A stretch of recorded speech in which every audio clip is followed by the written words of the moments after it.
want you to know that we love the Igbo people, we love the king. It's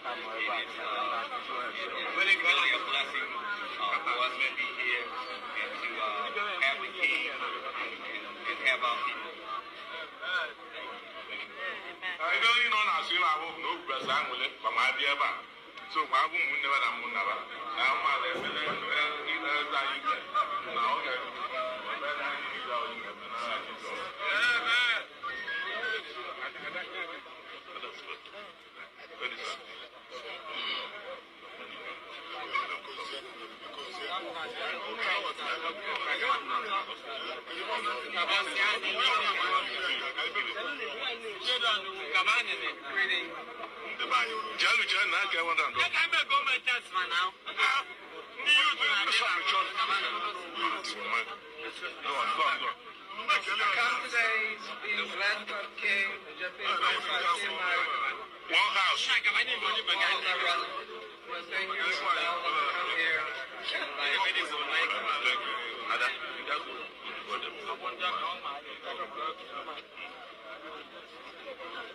Good morning.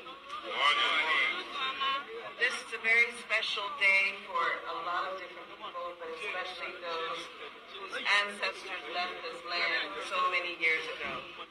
So it's important for them to be here, to walk in the footsteps of their ancestors, and especially today, where we are getting the blessings of the water, we're getting the blessings from the earth, going back to them, so that they can continue the work of their ancestors. As you know, those people that left the coast of Africa years ago were the strongest, the brightest, the best of us.